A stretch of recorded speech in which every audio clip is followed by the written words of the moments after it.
Hare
Krishna,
Hare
Charis Tadasisavad, His Divine Grace A.C. Bhaktivedanta Swami, Srila Prabhupada Ki, ISKCON Founder Acharya Srila Prabhupada Ki, Anantakoti Vaishnava Vrinda Ki, Namacharya Srila Haridas Thakur Ki, Prem Siga Host Krishna Chaitanya Prabhu Nityananda, Shri Advaita Gadadha Shivasadi Gaura Bhakta Vrinda Ki, Sri Sri Radha Krishna Govanath, Shankund Radhakund Giri Govardhan Ki, Shri Vrindavan Dham Ki, Sri Mayapur Dham Ki, Sri Jagannath Puri Dham Ki, Shri Shri Nitai Mayapur Chandra Ki, Srila Prabhupada Ki, Shri Harinam Sankirtan Ki, Gopremanande, all glories to their assembled devotees, all glories to their assembled devotees, all glories to the assembled devotees,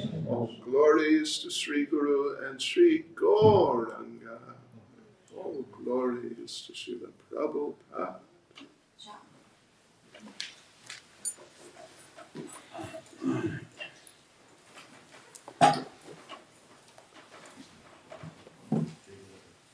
Hare Krishna, everyone. Hare Krishna. How is everyone? Everyone's okay on this cool evening. The weather's changing. Yes, so I am informed that we should talk something about pastimes of Radha and Krishna. Is that correct? That's correct. Pastimes of Radha and Krishna. So let us try and do something like that. There are many and of different varieties. It's a big subject, very important subject, very interesting subject. So I was, just as the kirtan was going on, I was feeling inspired. So I was looking up some pastimes. Yes, some pastimes, or a particular pastime actually, which is very, very important. It's very relevant and helpful for us in our attempts to be devotees and become better devotees. This is from, I'll read actually, I think it's 3 or 4 verses something, or anyway, a few verses from, let me just check, the 10th canto of Srimad Bhagavatam, chapter 32, which is titled, what is it titled? Just let me find the title.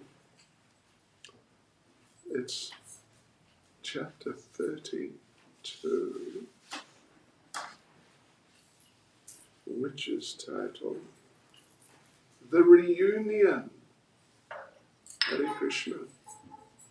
The reunion of Krishna with Srimati Radharani and all the gopis.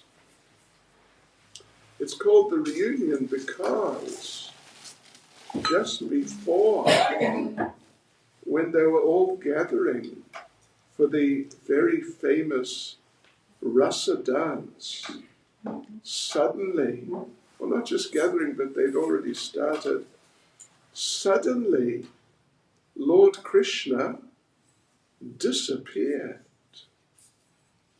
He just disappeared. And for the Srimati Radha, or for the gopis, that was really very, well, you could say, disturbing thing that happened. Suddenly Krishna just vanished, more or less. Not like he turned around and walked off, but suddenly he just wasn't there. And Srimati Radharani was not there also. She had gone with him wherever he went or wherever they went.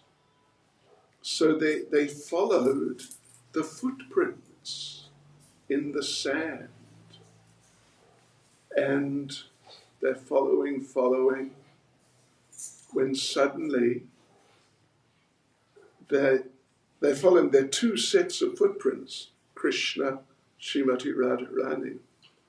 Then suddenly they found Radharani, and the one other set of footprints, Krishna's, was just going off. Krishna had abandoned Srimati Radharani also.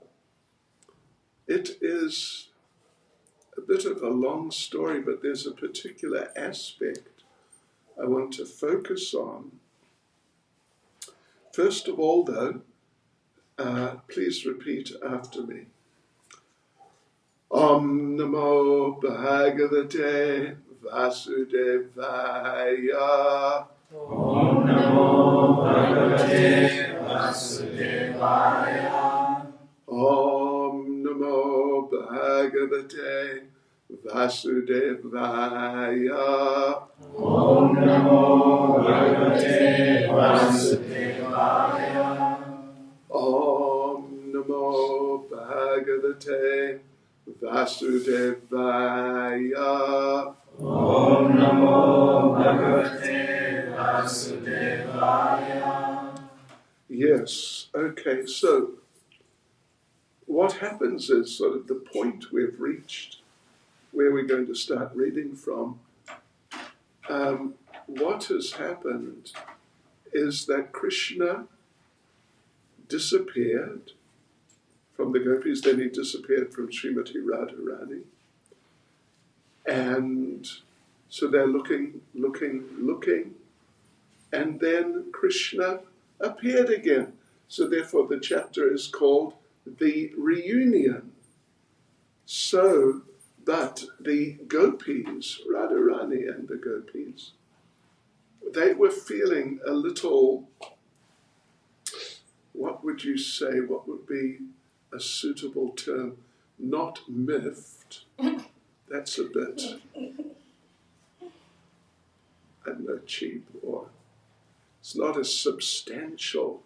They were feeling more or less like they had been cheated, you could say, because they felt they had, and they had just given themselves to Krishna absolutely, wholeheartedly, even so wholeheartedly that it's almost, or it is really, beyond our capacity to appreciate how wholeheartedly, how completely they had surrendered to Krishna. That's right out of Bhagavad Gita 1866, isn't it? Krishna says, Sarva Dharma Parityajya Mam Ekam Sharanam Vraja. That just abandon all varieties of religion, or really ultimately just abandon everything, just everything in your life. And Krishna says, and surrender unto me, and I'll deliver you from all sinful reactions. You don't need to fear. Mashucha, don't fear.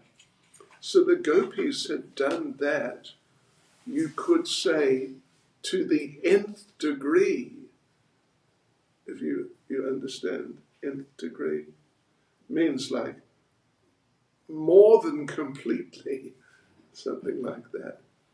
They felt they had, and they had surrendered to Krishna like that. But what had Krishna done? He abandoned them. How's that? So therefore they are feeling not miffed is not the word, but cheated, that we gave ourselves, heart and soul and just everything to him. And what did he do? He abandoned us. So what is that? Yeah, what is that? And how could you do such a thing? And here, as we'll read, what sort of person are you who could do such a thing to people like us? Yeah, you. So now they're going to question him along those lines, not exactly like you, but, some people, they're affectionate in this way or that. Some people are not affectionate, even to people who do things for them. And so you get different types of people in terms of affection, degrees of affection, and even sometimes no affection. And they're just saying, you get these different types of people. They're actually saying, you, what are you? Do you really have affection? Or what goes on in your mind that you could treat us the way you treated us? But they put it very in a sort of, you might say, gentle lady-ish type of way. Like, we're not really accusing you of being a cheater and a rascal, but we are actually. Yes. Okay, so that's the background. And there's, like I said, there's a few verses which we'll read. And at the end, there's a very famous verse. So we would begin 10th Canto, chapter 32, the reunion. We'll begin with verse 16. Shri Gopya Uchu Bhajato Nu Bhajant Yeka Eka Etad Viparyayam No Bhayams Cha Bhajant Yeka Etan No Bruhi Sadhu Bo. Yes. The gopis said, some people reciprocate the affection only of those who are affectionate toward them, while others show affection even to those who are indifferent or inimical, and yet others will not show affection toward anyone. Dear Krishna, please properly explain this matter to us, you rascal. Let me read the verse again because it's important to grasp what's being said.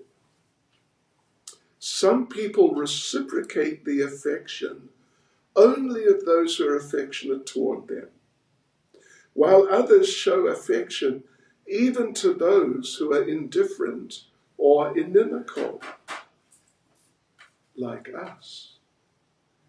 We've showed so much affection to you, but you look like you're indifferent or even inimical toward us. And yet others will not show affection toward anyone. That's even worse. Are you in that category, Krishna? Dear Krishna, that's transcendental sarcasm in a sense. but it's not. It's also not. It's sort of achintya bhed abhetava. Dear Krishna, please properly explain this matter to us. And so there's a very short 2-sentence purport I'll read. By this apparently polite question, the gopis wanted to expose Lord Krishna's failure to properly reciprocate their love. They were very disturbed when Sri Krishna left them in the forest, and they want to know why he caused them to suffer in these loving affairs. So Krishna responds, Sri Bhagavan Uvacha, Mito bhajanti ye sakya, swartai kanto dhyamahite, natatra sohridam dharma, swatartam tadi nanyata. The Supreme Personality of Godhead said, so-called friends who show affection for each other only to benefit themselves are actually selfish. They have no true friendship, nor are they following the true principles of religion. Indeed, if they did not expect benefit for themselves, they would not reciprocate to someone who expresses some affection to them. Verse 18, I'll just read the translation. My dear slender-waisted gopis, some people are genuinely merciful or, like parents, naturally affectionate. Such persons who devotedly serve even those who fail to reciprocate with them are following the true faultless path of religion, and they are true well-wishers.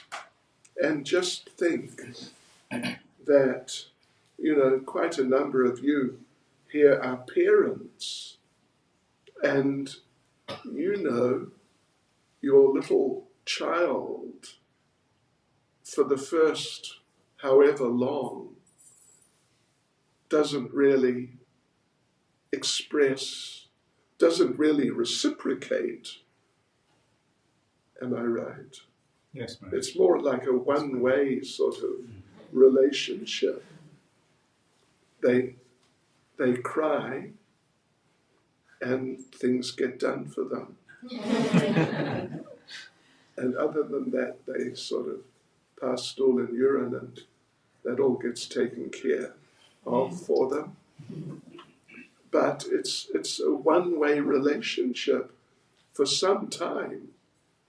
And even it may really go on for really some time, because parents are often regarded by their children as sort of like an institution or just a resource. Yeah, a resource for supplying things. One devotee, very nice devotee in America, Kalakanta Prabhu, he was telling us a while ago, he has a daughter, now she's a big girl, I think she's married and, gone in her own direction, but when she was sort of mid-teens or thereabouts, something like that, still at school, but, sort of getting to the end of that phase of life. So when he was doing university preaching on his own, a one-man show. He would play harmonium. He had to carry in the harmonium, and I don't think there was a mridanga player, but some books and different things. So he'd have to make a few trips, but when his daughter was somehow free, she would come with him. And she would just get out of the vehicle and just walk away. And he would say, come on, you got to help. And she would reluctantly come over and carry a few books or something like that. And he told us that he told her, listen, what do you think I'm good for? Am I just good for carrying all these heavy things? And she said, no, you're also good for getting money from.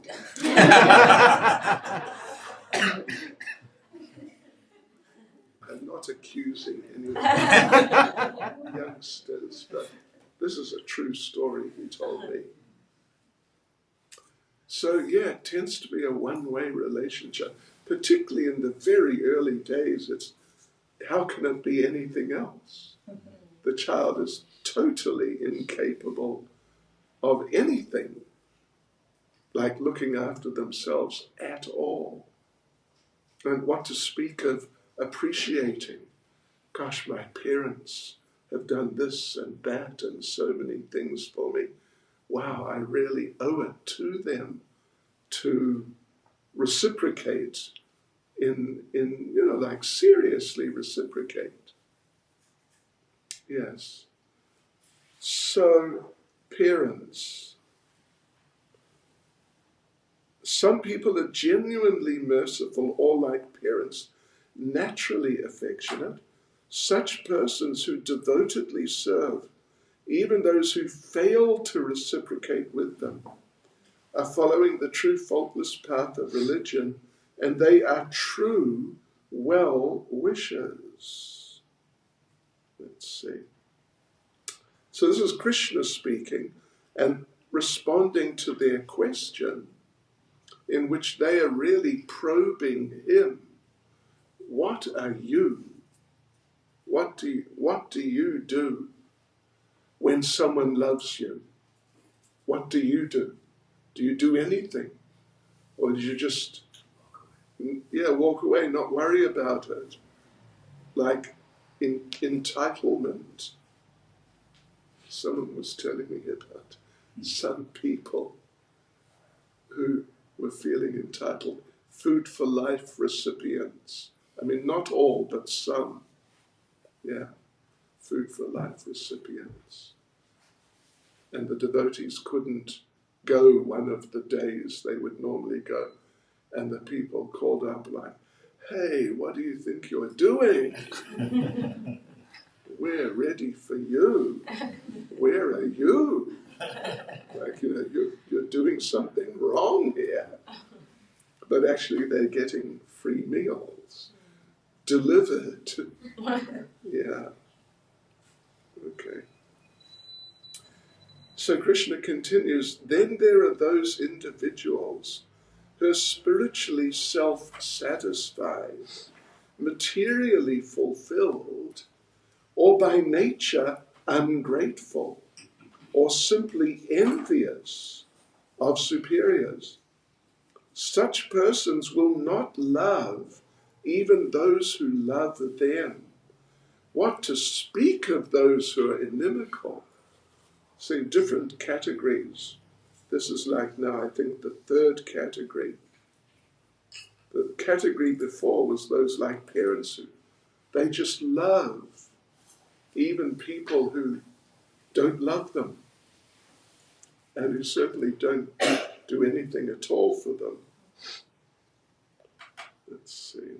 No. But the reason, this is Krishna speaking, this is now, we're getting to the very important part. But the reason I do not immediately reciprocate the affection of living beings, even when they worship me, O gopis, is that I want to intensify their loving devotion. They then become like a poor man who has gained some wealth and then lost it, and who thus becomes so anxious about it that he can think of nothing else. How's that? Yes. So that's Krishna's logic, actually. not just his logic, but that's the truth. And Krishna is trying to clarify to the gopis what's the truth, because, it appears that they seriously think he's ungrateful. And people who are ungrateful, lack of gratitude when, and reciprocation for when people really extend themselves to you, that is not good. It is not good at all. Let us read the purport here.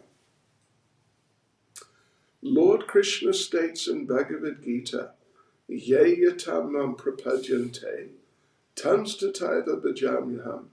Bhagavad Gita chapter 4 verse 11. As people approach me, I reciprocate with them accordingly. Yet, even if the Lord is approached by someone with devotion, to intensify the devotee's love, the Lord may not immediately reciprocate fully. In fact, the Lord is truly reciprocating. Sooner or later at least. After all, a sincere devotee always prays to the Lord, please help me to love you purely. That's very important, isn't it? Please help me to love you purely and not in a conditional way. I will love you if you love me, or I'll love you if you do things for me, that sort of idea. Therefore, the Lord's so-called neglect is actually the fulfillment of the devotee's prayer.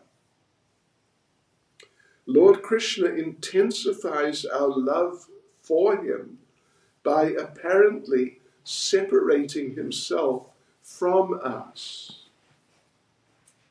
And the result is that we achieve what we really wanted and prayed for: intense love for the absolute truth, Krishna.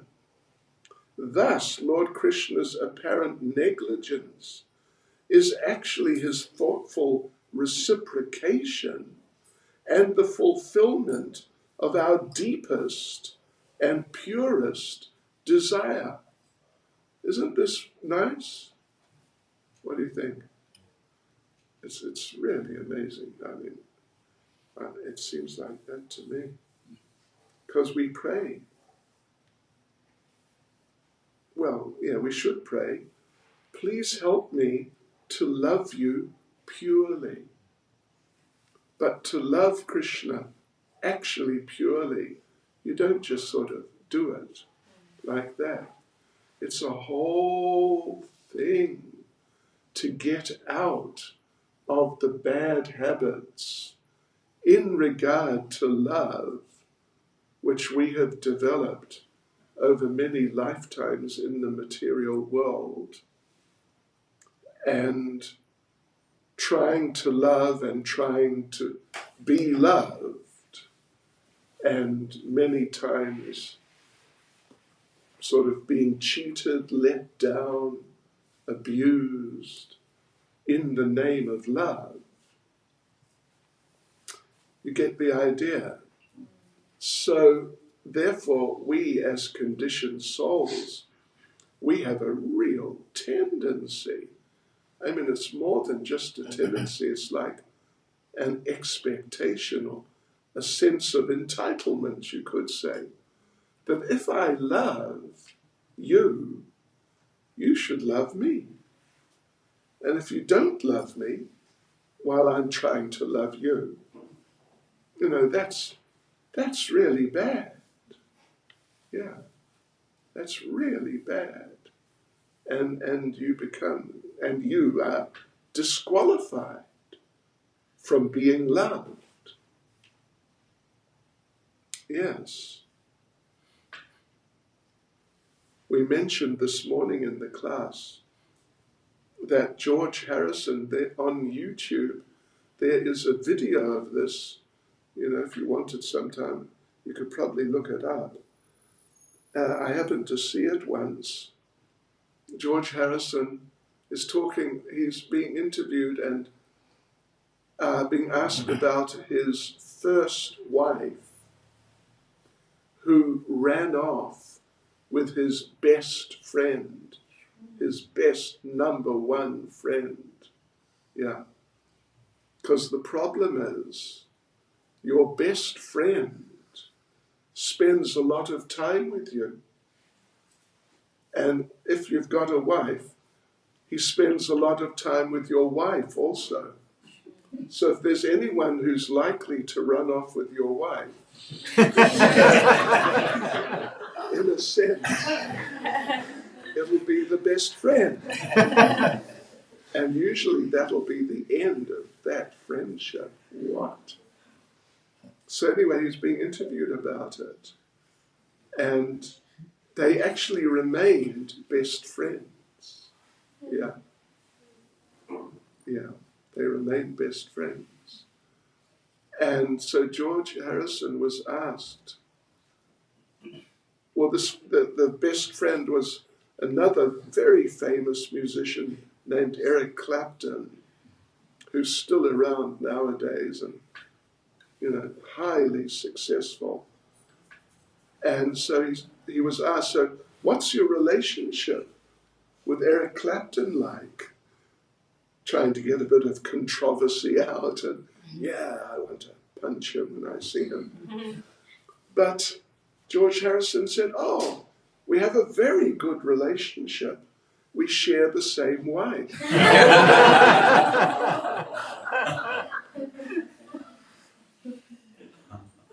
Okay. But please help. Actually our prayer should be, please help me to love you purely. But to love anyone purely, to love Krishna purely, as opposed to loving him or maybe sort of half loving him, having some attachment to him, but in a mood of expectation of reciprocation. And if Krishna doesn't reciprocate, then you think, listen, Krishna, what are you doing?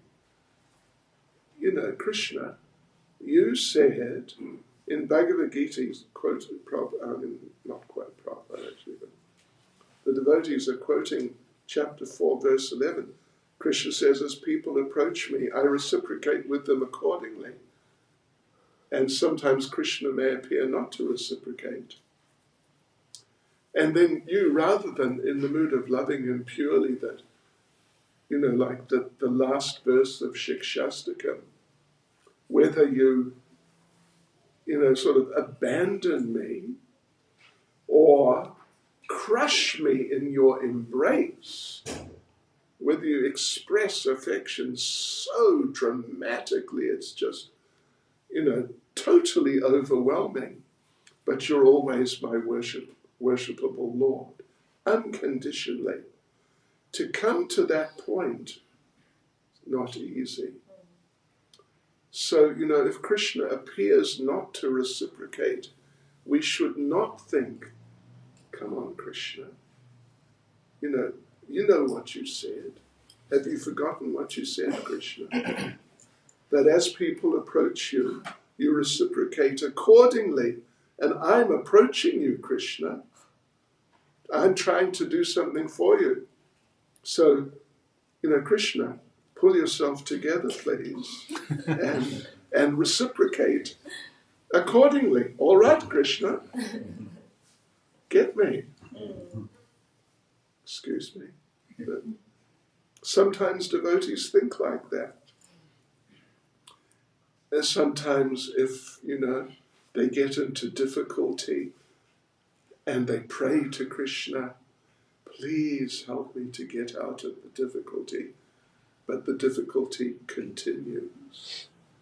And, I know a few devotees who really went through some difficulty and really prayed to Krishna. But the difficulty continued for some time. Yeah, I mean, for quite some time, actually. And there's that tendency that if I love you, you must love me. And if you don't, it's wrong on your part. So, as is said here, after all, a sincere devotee always prays to the Lord, please help me to love you purely. So therefore, the Lord's so-called neglect is actually the fulfillment of the devotee's prayer. Yes. That he intensifies our love for him by apparently separating himself from us. And the result is that, not that we get angry with him, but very humbly we accept that, you're trying to teach me the value of a loving relationship with you. And therefore you're not just sort of laying it on just like that. Just take it. But you're really testing. So Krishna intensifies our love for him by apparently separating himself. And the result is we develop more intense love. Appreciating the value, the extreme value of having his love. Thus, Lord Krishna's apparent negligence is actually his thoughtful reciprocation and the fulfillment of our deepest and purest desire. Think about that, okay? And maybe go back and read through this purport in your time, your own time. 10:32, 20, 10:32:20. It's not by Prabhupada, it's by his disciples, but it's a good one.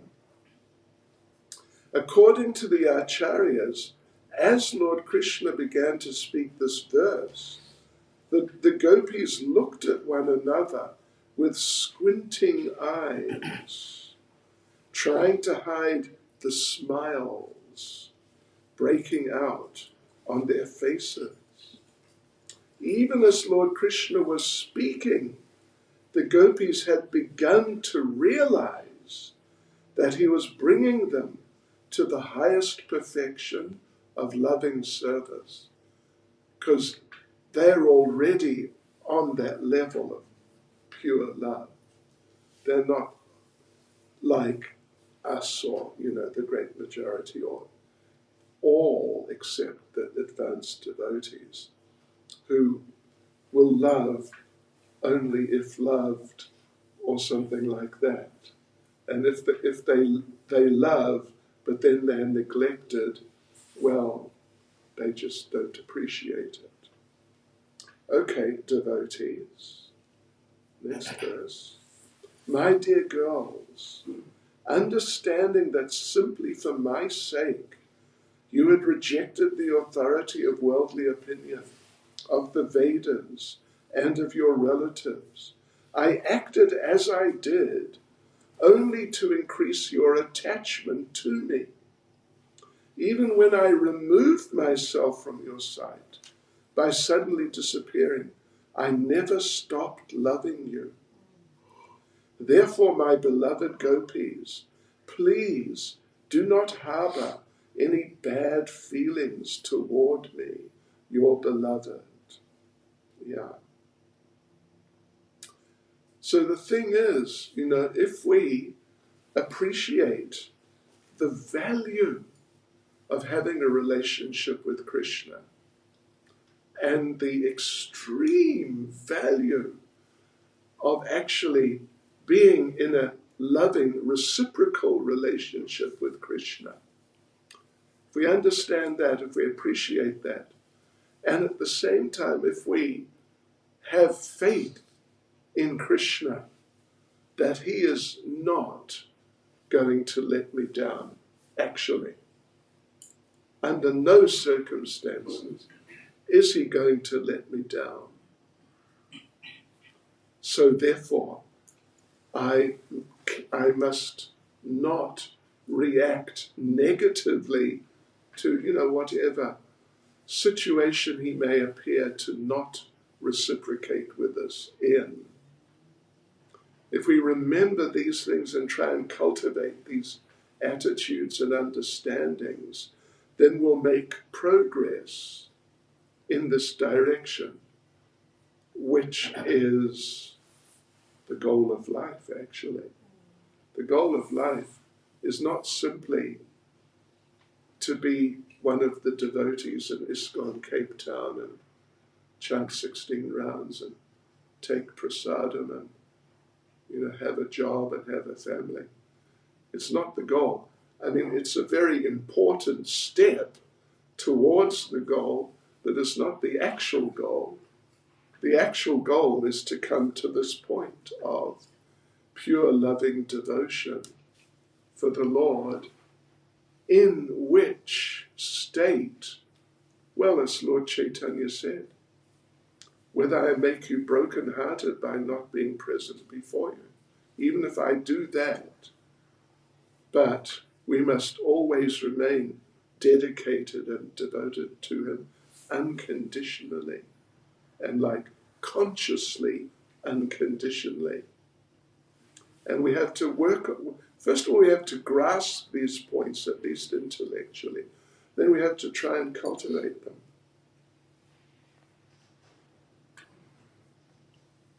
Right. So again, a very short little purport. One sentence. Here the Lord indicates that though the gopis were already perfect in their love for him, still to inconceivably increase their perfection and show an example for the world, he acted as he did. Not that they really needed to go through it, otherwise they wouldn't come to that level. They're already on that level. But it's really for us, devotees of ISKCON Cape Town. Yeah. So, okay, now we come to the final verse. It's verse 22. Na paraye ham niravajya samyujam swasadu krityam vibudayushapiva yamadbajan durjara geha shrinkala samvrishchya tadva pratiyatu sadhuna. And this is a real classic. Lord Krishna now is expressing the depth of his affection for the gopis. I am not able to repay my debt for your spotless service, even within a lifetime of Brahma. Your connection with me is beyond reproach. You have worshipped me, cutting off all domestic ties, which are difficult to break. Therefore, please let your own glorious deeds be your compensation.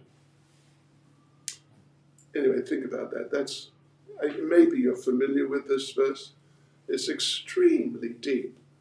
Krishna is saying that, this verse, chapter 4, verse 11, Bhagavad Gita, which was partially quoted a little before, as they surrender to me, I reciprocate with them accordingly.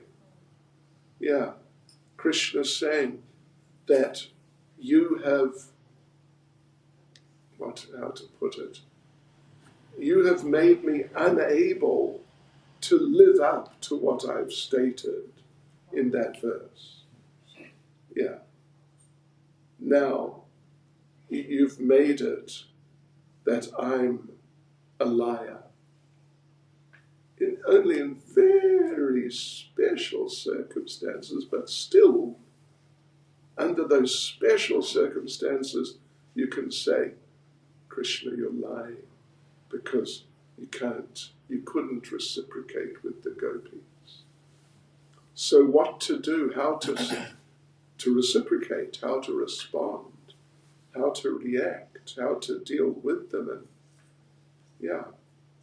So I can't repay my debt to you.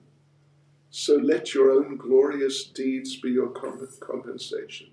Just carry on in loving service to me and relish the nectar, because they really, really relish nectar in their love for him.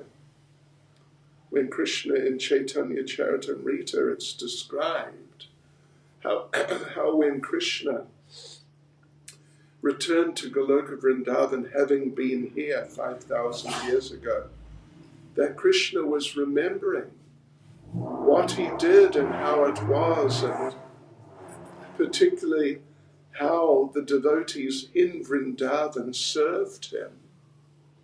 What incredible service they did, and how much pleasure and satisfaction he got from that. And it was just, he couldn't even really express it. But it was just, he was feeling astonished how much pleasure he got from being served by them. And then a thought, a realization came to him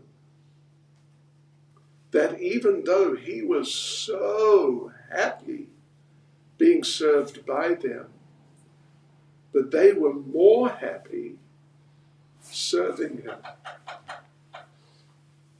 They were more happy serving him than he was through being served by them, although the pleasure he got from being served by them was just sort of like 50 times, 100 times, 1,000 times. And Krishna was just, couldn't believe it. I mean, we say couldn't believe it, but he's just overwhelmed. 500 times, 1,000 times, 1,000,000 times. Then he thought of Srimati Radharani, and he realized she was getting 10 million times more pleasure from serving him than he was getting by being served by her. And when Krishna realized that, it was too much. And Krishna decided, right, I have to become a devotee. All this God business, what is this? The real nectar is in being a devotee. So I'm going to become a devotee next time. So then he appeared as Lord Chaitanya. And then he experienced that, actually. And therefore the pastimes of Lord Chaitanya, they are actually the supreme pastimes. Yeah. Because he is experiencing the supreme ecstasy that he ever experiences. So,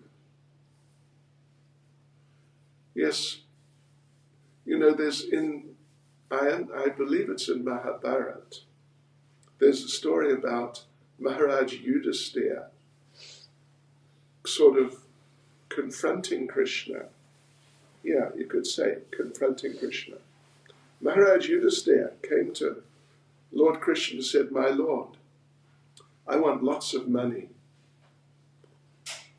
Krishna said, "What? Really? Oh." And Yudhisthira said, "Yeah. And I've got a big palace. I want 10, I want 100 bigger palaces."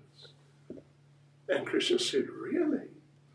I thought all you wanted to do was serve me." And Yudhisthira said, No. I want servants, so many servants and opulence, all the opulence. And Krishna was very disappointed.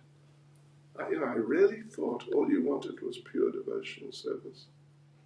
And Eustace said, actually, the thing is this. I see so many people who think that because you, Krishna, you have the name Hari, means you take things away. Therefore, they don't want to surrender to you. They don't want to become devotees. So I want them to see, here is a devotee who has just fantastic material opulence, etc. And then they'll all become devotees. So it was, he wasn't going crazy, in other words, but it was his idea for increasing the number of devotees. Yeah. And there are different situations like that. But yes, the love between Radha and Krishna.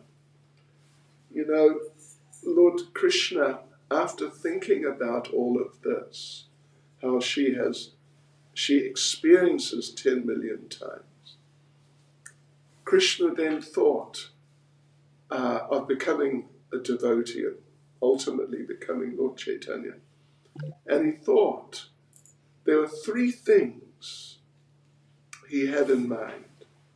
I want to experience the love she has for me, how it feels, how she feels. I want to experience it. Then he thought, I want to understand what is it in me which stimulates her to love me so much. Because Krishna was thinking, what is it about me? I'm not that cool, am I? He didn't really feel he was so cool, that he was worth loving so much. But she was loving him so much. But what is it she sees in me? Yeah. And then he wanted the 3rd one. What was it? What was that her happiness when she realizes the sweetness of his love for her. Those are the 3 personal reasons of Lord Krishna for appearing as Lord Chaitanya in the mood of Radharani. So anyway, maybe when you heard the title of what we're meant to say, you're thinking we're going to have all sorts of pastimes of, this and that. I think, let's see. Yeah. So maybe this wasn't what you were expecting. I apologize if you feel disappointed. But I think this is very important for us. It's very important for us because we're on the path of Krishna consciousness. But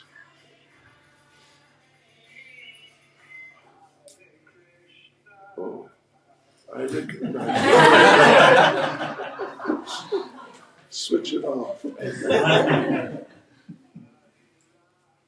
We're on the path. Don't tell me you're one of these people who doesn't know how to operate a telephone. It's all right. So we're on this path, but we have further to go.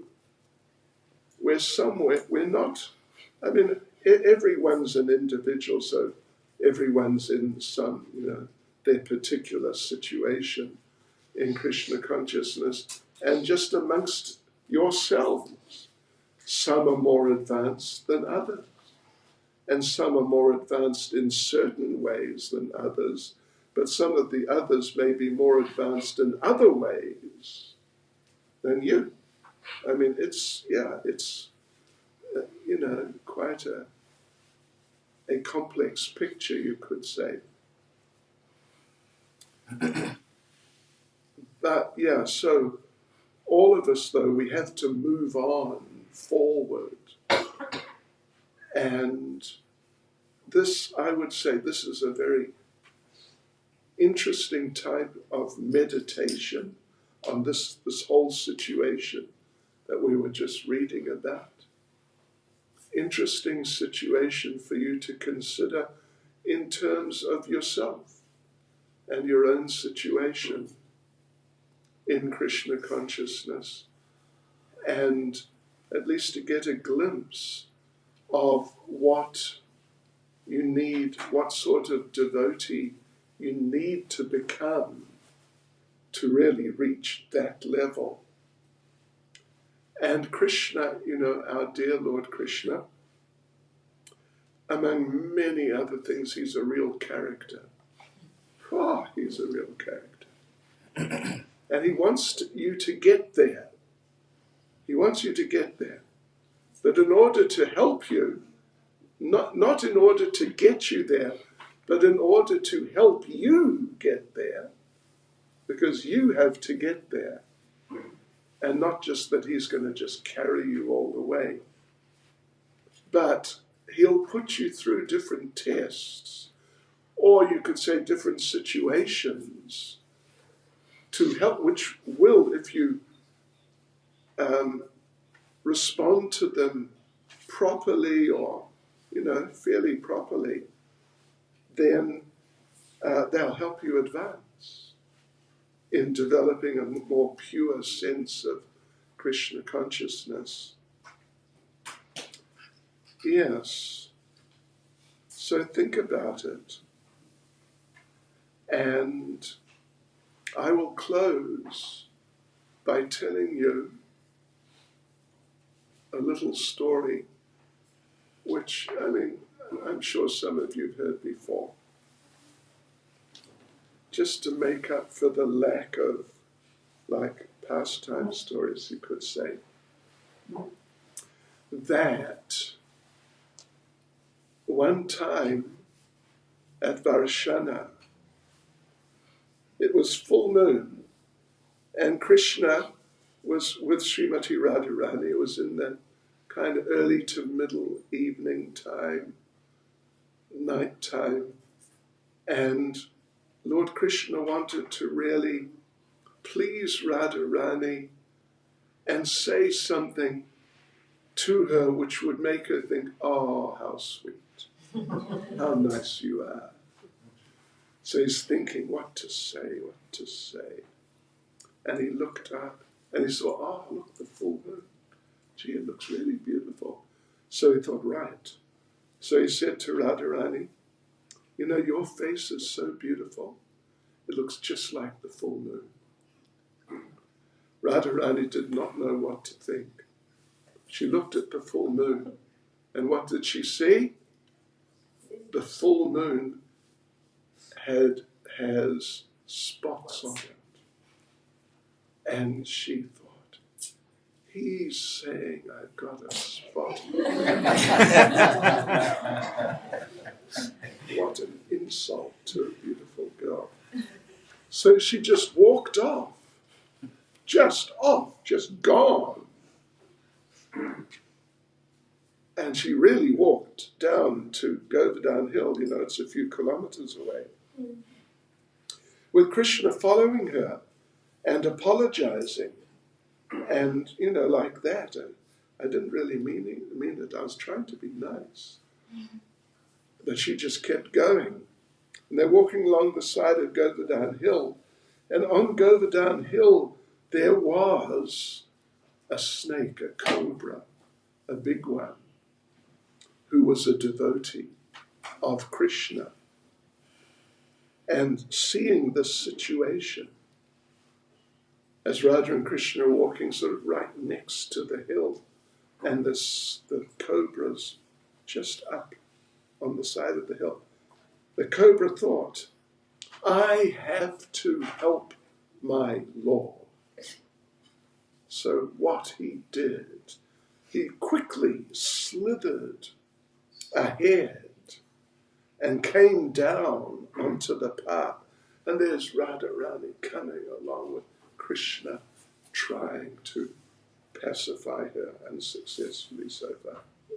suddenly in front of Radharani, this cobra. And Radharani, so astonished and overwhelmed, she did what all the Brijbasis do when they get into just desperate situations. She called out, "Krishna, help!" and spun around. Now she's face to face with Krishna, and just grabbed hold of him. "Help me, save me, protect me, please." And so now Krishna's very happy. Wow. The whole thing's changed like 180 degrees. So Krishna is now holding Radharani and looking across her shoulder. Her head is here. He's looking across his shoulder at the cobra. And the cobra's there, doing his cobra thing. And Krishna went...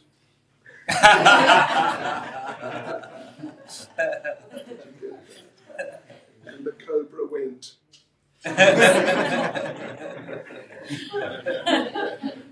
And as they say, they all lived happily.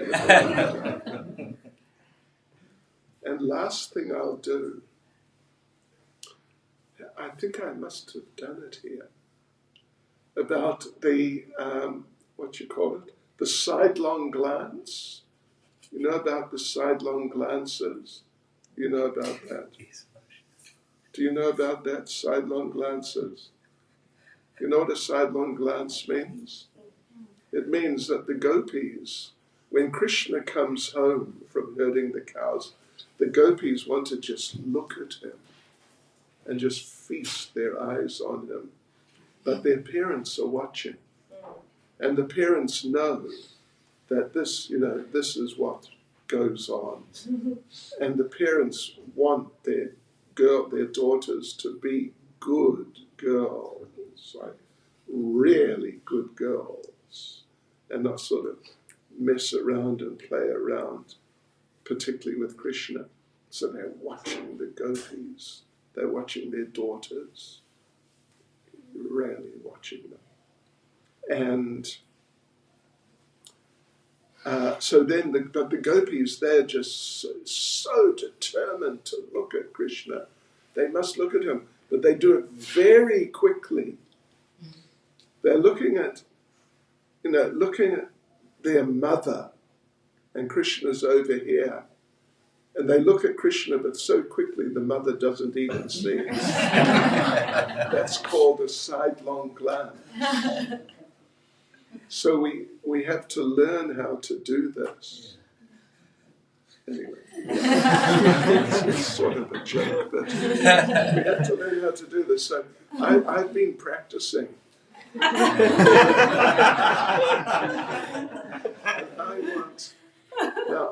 I am looking at Mataji. What's your name again? Uvira, sorry. Excuse me. I'm looking at Uvira. She's my mother. But Krishna's over here, where Paramahansa is. I am going to look at you, but I'm going to look at him so far and back to you that I don't think you'll notice. At least try. Okay, so now you must watch my eyes. All right. So here I am, I'm looking at you. And I'm going to look at him very, very soon. And I want you to catch me. Okay, so I'm looking at you. Did you see that?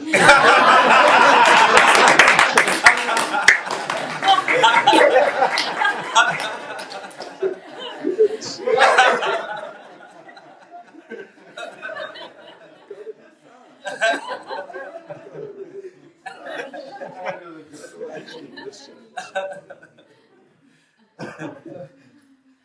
Excuse me. Okay, Hare Krishna. Srila Prabhupada ki jai. So yeah, time is moved on. I'm afraid it's almost 8. So, what should we do? Maharaj, we can sing Nishinga Pranams and then Prasadam. Okay, Nishinga okay? Pranams, then Prasadam. Who's going to sing Nishinga Pranams? I'll sing. Okay, sure.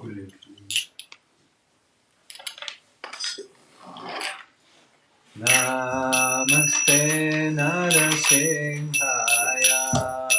Namaste Narasimhaya.